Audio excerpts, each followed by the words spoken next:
Hello everyone and welcome to the Joy of Editing with Dave Kelly. On today's episode, we're going to work on this Pittsburgh image right here with these two bridges. I like this image. I think I'll do a sky replacement in Luminar, but this is going to be a Lightroom to Photoshop to Luminar workflow so you can see how I do things here. I want to apologize for my hat because I'm having a bad hair day. Yeah, I am a little vain at times. But anyway, without any further ado, let's get started. This is a camera raw image, and I want to show you what I just did a little bit to it here. This is right out of the camera right here. So the only thing I did was straighten it up a little bit and did a little upright perspective correction and added the Adobe standard profile. So just to let you know where I started from. So first thing I want to do is adjust the temperature a little bit because I think it looks a little blue. And maybe somewhere right around there. Now let's click the auto button. I always like to start here because Adobe does use artificial intelligence for their auto corrections. And then let's just look at it and see if we need to do anything with it. By the way, I've not even did a pre-edit on this. I'm just editing this as I go. So you can see exactly how I go about this. I'll try increasing the exposure, decreasing a little bit. See where the highlights are at. The histogram looks good. Let's see here. Contrast. Do I want a little extra contrast? Maybe just a smidge of contrast there. How about a little bit of dehazing? This was in the evening when I shot this. Maybe just a slight amount of dehazing here. Vibrance. I'm going to leave that where it is. Everything's looking pretty good.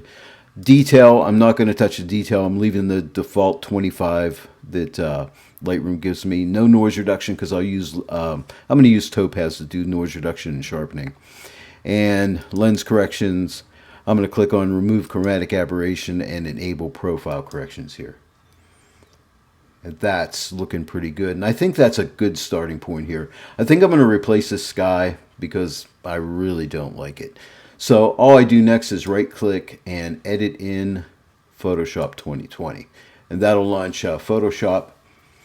Give it a second or two here to do its thing. And there we are in Photoshop. I'm going to start off with some noise reduction. So I'm going to duplicate the background layer. And that's just Command J or Control J on a PC.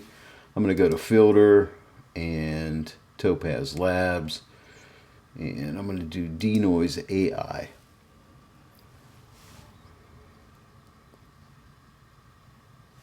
Okay, and I'm going to click on the update preview here.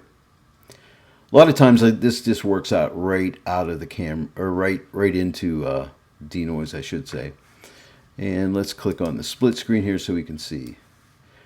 And I shot this at a really high ISO. So what I may want to do is just bump up the noise a little bit here, remove noise.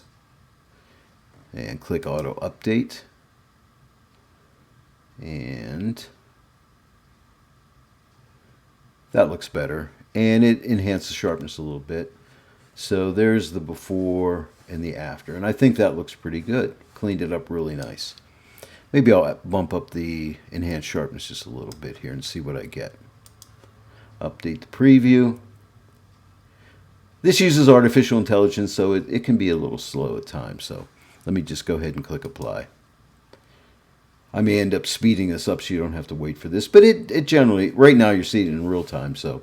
And we should see Photoshop appearing here in a second. Now we're back in Photoshop. I want to point out something very important. Whenever you go to do sky replacements in Luminar, it is not perfect. It's great, but it's not perfect. See these clouds right in here? I made a test before I did this next section. These clouds are giving Luminar a problem right here, here, and over here. So I'll show you what I did, and this is an easy fix. I added a new blank layer here. I'm going to turn it on here. And all I did was painted. Now let me option click this layer. Maybe you can see it. You can see where I just painted over some of those clouds right in there. Didn't use cloning. Didn't use content aware fill. I just painted over them. Let me just zoom in to show you what I did here. Let me zoom way in here and get my brush. And this is easy to fix. So I have my brush hardness is around 34%. And the important thing here is flow. I got my flow around 10%. So all I'm doing here is sampling this color and coming here and painting around here. Doesn't have to be perfect. Because when Luminar goes to replace those clouds, it's going to have problems and you're going to see weird things. And this has been a bug, and I figure I got to fix this. I got to find a way. And I've been thinking of doing a video where I can show you how I fix these things here. But I'm just going in here, going around the edge of the building here. I left this unpainted so I could show you. Now, like I would sample here, get a little bigger brush and just paint around in there. And believe it or not, that'll fix the problem, and you'll see it right here. So like that. Because Luminar is going to go ahead and replace that sky. So I'll show you the before. So here's the before, and here's the after. Now let's go ahead and pull this all together. Shift, Option, Command, or Control E. And we're going to come to Filter and go into Skylum Software, Luminar 4. And I'll show you how nice this works. Because believe me, you're going to have issues like this, and it's going to bug you, and you're going to be upset. But if you have just like a blank blue sky, Luminar has no problem. But if you have a little bit of clouds and things, it can give it some trouble. So this is one way to quickly fix that problem without doing crazy, complicated masking. Okay, so let's come to the creative filter right here. AI sky replacement. And I chose this dramatic sky here because I thought it worked well right here. And let's just come in. Let me zoom in and show you, because I was having trouble over here. I was getting some weird kind of, you know, like blobs in here, and I couldn't do anything with closed gaps or anything to fix them. But as you can see right now, I have no issues in my image. I was having problems over here, and up in here I was having problems. So as you can see there, that does a great job. Now we can go ahead here and come to advanced settings, and let's see here. Sky exposure, let's increase the exposure a little bit. Well, maybe not. Maybe right there. And do I want to do anything else? Let me relight the scene a little bit just to bring it all into harmony here. And let me just revisit the sky exposure. Maybe I'll just, yeah, maybe right around 14. I think right there looks pretty good. Let me go ahead and shut these looks off because they bug me. When I'm not using them, I don't need to see them. So now let's come up to the Essentials palette here, and let's go into AI Enhance, and let's work with this wonderful AI accent. Let's just work with this a little bit, pull this up, see where we like to go, and don't be afraid to move these sliders around. Get them just where you like them. I'm thinking somewhere around there, and look at your histogram. This does a really nice job. And let's go with AI Sky Enhancer. Let's see if this helps at all. Maybe just a little bit on there looks pretty good. Let's click the eyeball here. There's the before, and there's the after. Now that's with our sky replacement and everything too. If I just want to see the AI Enhance, I can just click this little toggle here, before and after. So I like that. Now let's come to AI Structure. And let's see what a little bit of structure does here. Let's pull it up a little bit.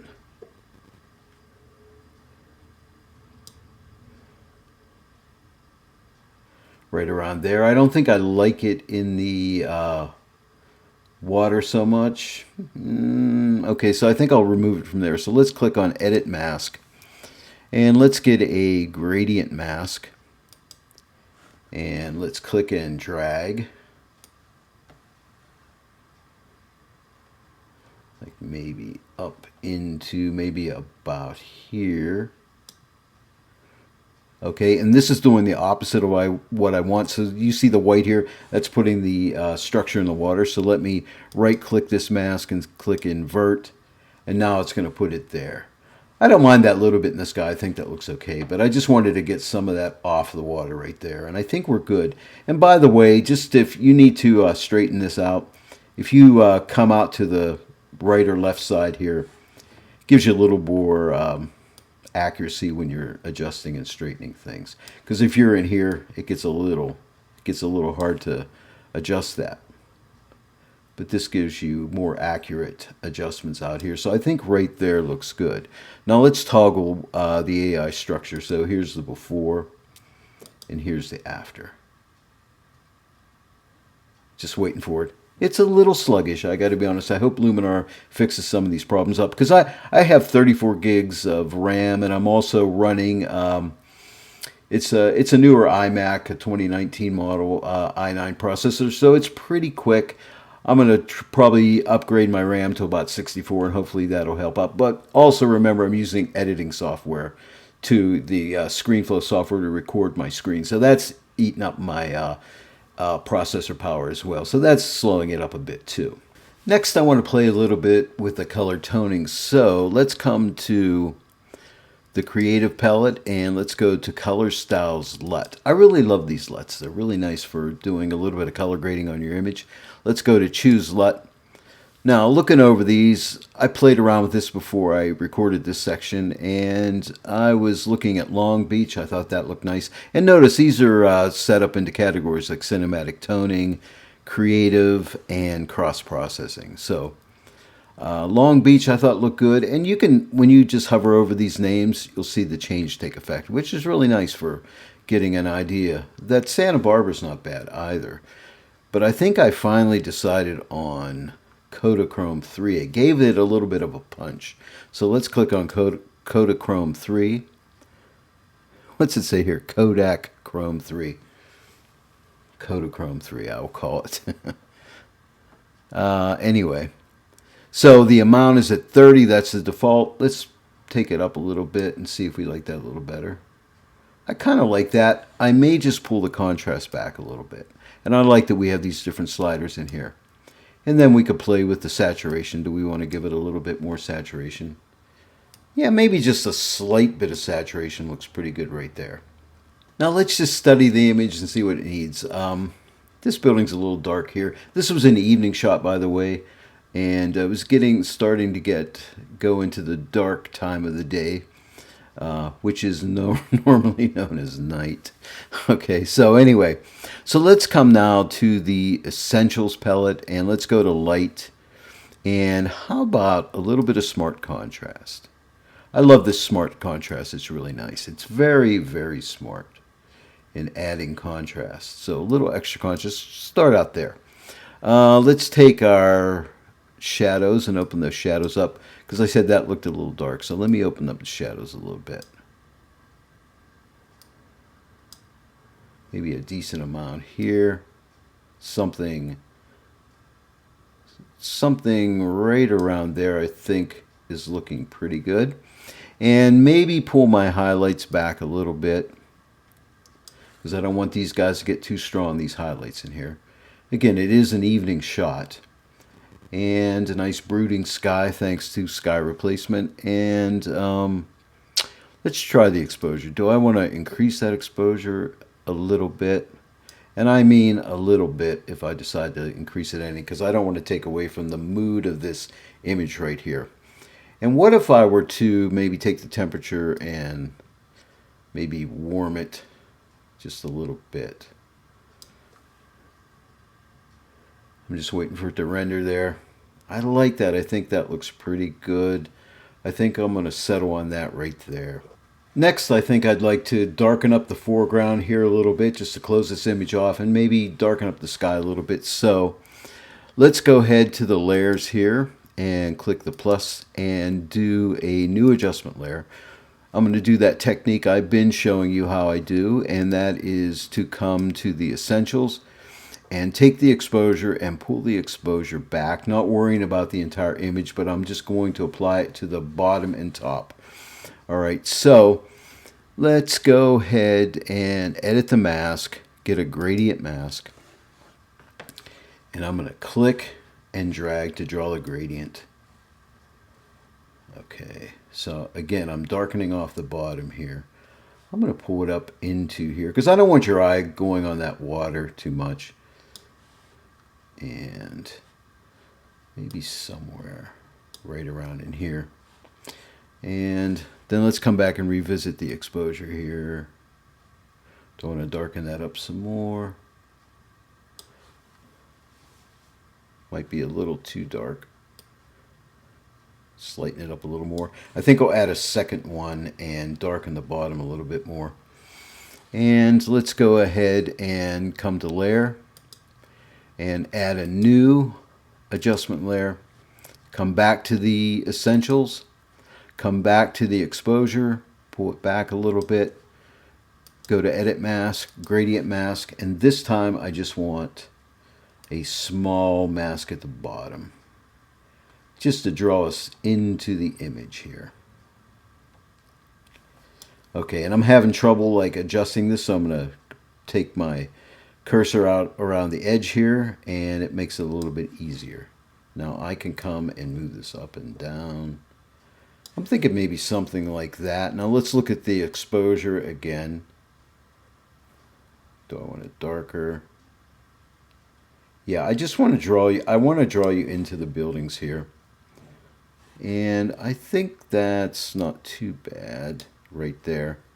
Then I can come back to layers and I can come to the layer below it. Now when I click on this layer, we'll lose this gradient here.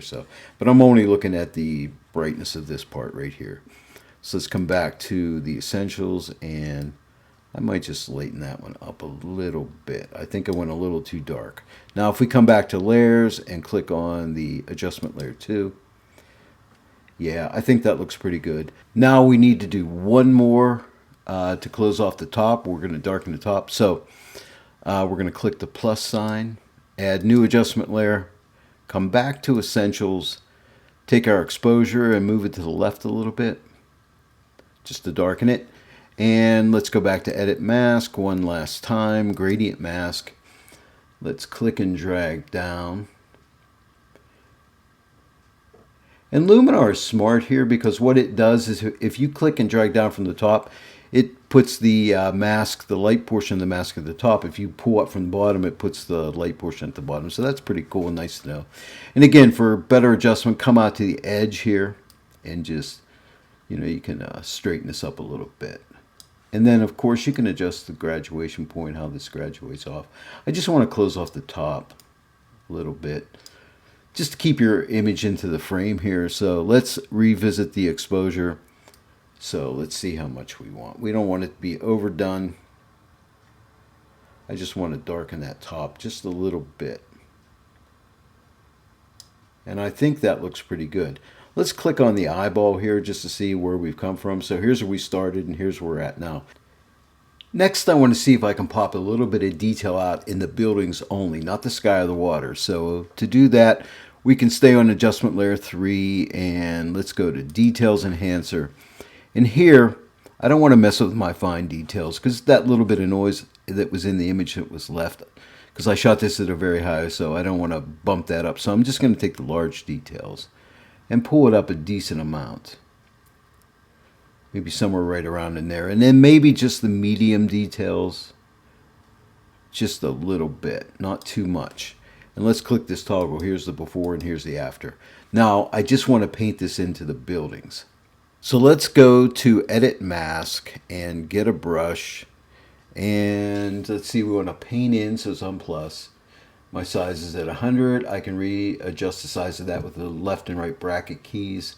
I want to keep my softness at 100%, my opacity at 100%. And let's make my brush a little bit smaller. I'm going to do a fast job here, but normally you'd want to take your time. So let me just go ahead and paint in. In fact, let's do this. Let's turn on our layer mask eyeball here so we can actually see where I'm painting here. I'll come back and get those little trickier areas at the end here.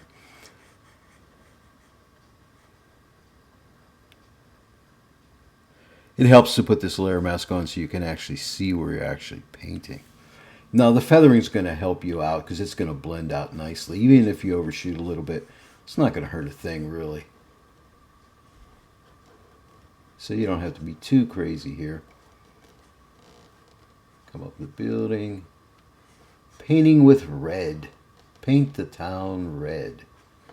Maybe paint over in here too. And let's go ahead and get all this stuff right in here.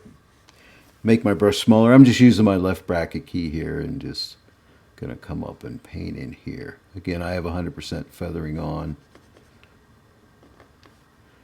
I don't really care about the detail on this, but you know, why not? Let's paint away, have some fun painting. I always recommend put some music on when you're editing. Why not have some fun? Why not listen to something that you enjoy?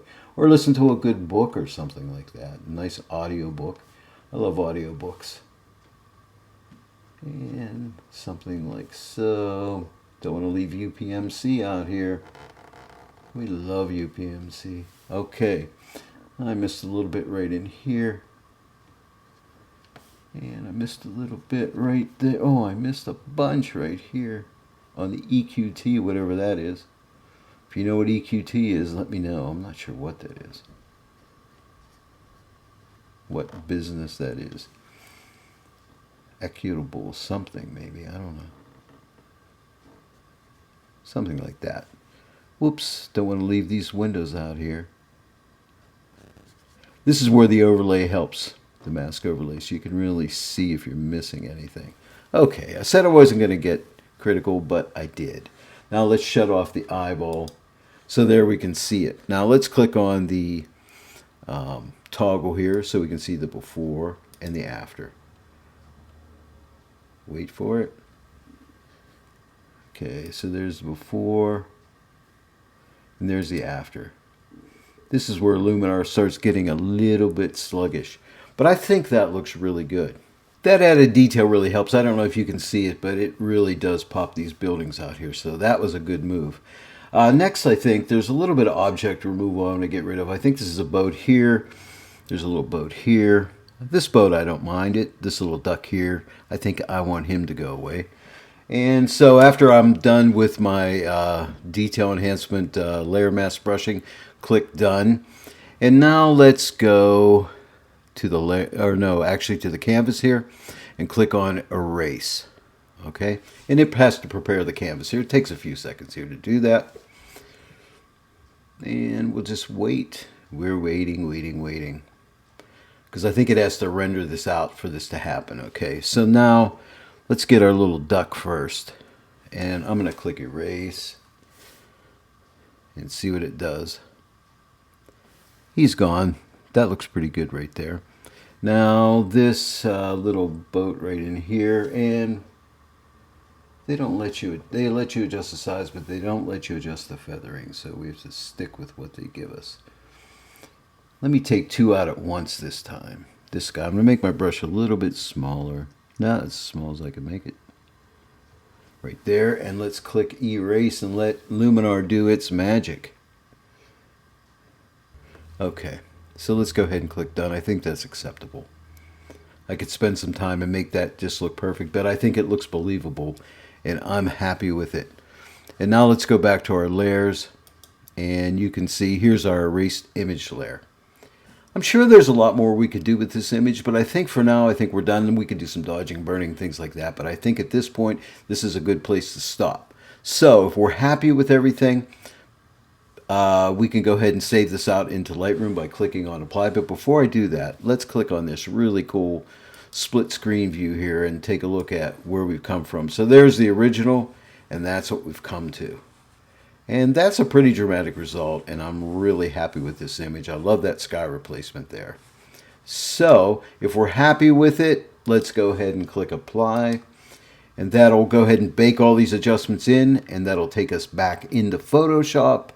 And from there, we could do more editing in Photoshop if we wanted to. But I think for today, I think we're going to be good to go. Now, we have a lot of layers in here and a lot of adjustments, so it takes a little bit of time to render out. And here we are back in Photoshop, and there we go. So let's click on layer 3 here, the eyeball. So here's the before, and here's the after.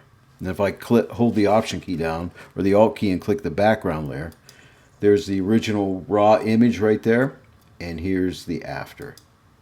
So actually, it's not the original raw image because we did some editing in Lightroom, but before and after. So there you go. You gotta love Luminar 4, except it gets a little sluggish at times. So other than that, it's pretty good, and hopefully they'll be working on that. Well, that's a wrap. Lightroom to Photoshop to Luminar 4 raw edit full tutorial. I'd probably do some more to this image because I'm usually never done. I like to add some different embellishments to the image, but I think this is a good place to stop. I'm really happy with it, and I'd be happy to frame this one actually right now. So I hope you enjoyed this video. If you did, please like and share it with your friends. And also, if you haven't yet subscribed to the channel, please consider subscribing and click the bell notification icon. This way you'll be notified each time I upload a new training video.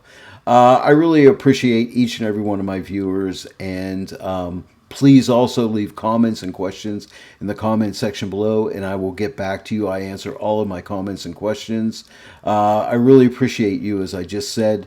I want to thank you for joining me today in The Joy of Editing with Dave Kelly, and I'll see each and every one of you right here next time. But until then, happy editing.